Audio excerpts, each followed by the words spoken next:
হায় রে ভারত, এত বড় দেশ, এতগুলো প্লেয়ার, এত বড় ঘরোয়া লিগ, সুনীল ছেত্রীকে নিয়ে এত গর্ব, তাও কেন বাংলাদেশের সাথে জেতার জন্য এমন দুর্ব্যবহার? তর্ক বিতর্কের মধ্যে দিয়ে পেরিয়ে যাচ্ছে দিন, এগিয়ে আসছে ম্যাচ ডে। আগামী 25 মার্চ ভারতের বিপক্ষে মাঠে নামবে টিম বাংলাদেশ।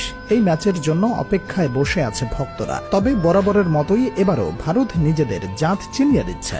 দর্শক, চলুন পুরো ঘটনা জেনে নেওয়া যাক।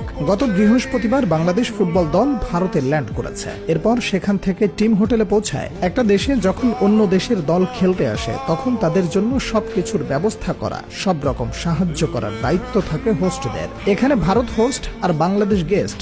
গেস্টের সাথে তারা কি করলো? সাহায্য করাতে দূরের কথা, উল্টো ঝামেলা শুরু করলো। শুরুটা টিম হোটেল নিয়ে। বাংলাদেশ দল হোটেলে গেলেও রুম পায়নি, লবিতে বসে থাকতে হচ্ছে। লেউঠালা, এত দূর জার্নি করে রুমে রেস্ট নেয়ার সময়ে হোটেলের লবিতে বসে আছে দল। রুম পাওয়ার পরেও ঝামেলা। টিমের সবার ব্যাগ আসেনি। অবশেষে মাঝরাতে প্লেয়াররা নিজেদের জিনিসপত্র বুঝে পেয়েছেন। এরপর আসি প্র্যাকটিস প্রসঙ্গে।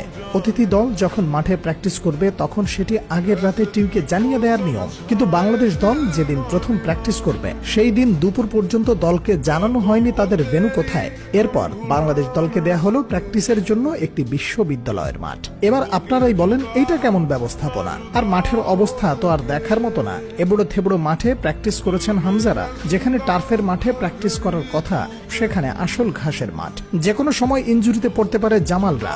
আর এই সময় যে মাঠে খেলা, সেখানে ভারত প্র্যাকটিস করেছে ভিআইপি ভাবে, অথচ বাংলাদেশকে জায়গা দেয়নি সেখানে। দ্বিতীয় দিনেও মাঠে ঠিকঠাক রোলার চালানো হয়নি। মাঠ উঁচু নিচু। এই মাঠ দেখে কেউ বলবে না এটাতে আন্তর্জাতিক ম্যাচ খেলার প্রস্তুতি নিচ্ছে বাংলাদেশ। আরো একটা খবর পাওয়া গেছে, হোটেলে নাকি ঠিকঠাক সার্ভিস পাচ্ছে না দল। এত কম ফ্যাসিলিটির হোটেলে গেস্ট টিমকে কিভাবে রাখে, আসলে বুঝে আসে না। অথচ সবকিছুই ঠিকঠাক করার দায়িত্ব ফুটবল ফেডারেশনের। নাম দিয়েছে সর্বভারতীয় ফুটবল ফেডারেশন। এত বড় সংস্থা, কিন্তু মন একেবারে পুঁটি মাছের মতো। 25 তারিখের ম্যাচ নাকি তারা টার্ফে খেলাবে না, ঘাসের মাঠে খেলাবে। টার্ফে খেললে হামজাকে ঠিকঠাক আটকাতে পারবে না। এজন্যই কি এমন সিদ্ধান্ত? এইসব অব্যবস্থাপনার সবকিছুই কি ভুলে হয়েছে, নাকি চক্রান্ত? এই প্রশ্ন আপনার আমার সকলের মনে জাগতেই পারে। ভারতের সুনীল ছেত্রীকে নিয়ে এত গর্ব, হামজাকে নাকি ইংল্যান্ড জায়গা দেয়নি, এমন সব জিনিস ইন্টারনেটে দেখছিলাম। কিন্তু পরে জানতে পারলাম, ভারতের রিপোর্টাররা প্রিমিয়ার লিগে খেলা হামজাকে দেখার জন্য হুমড়ি খেয়ে পড়েছে। ফুটবলে দুই দলের ফ্যানদের মাঝে শত্রুতা হতেই পারে। ফ্যানেরা বিপক্ষ দলের প্লেয়ারদের হেট করবে, এটা তো স্বাভাবিক। কিন্তু একটা দেশের ফুটবল ফেডারেশনকে এমন করতে আপনারা কি আগে কখনো দেখেছেন?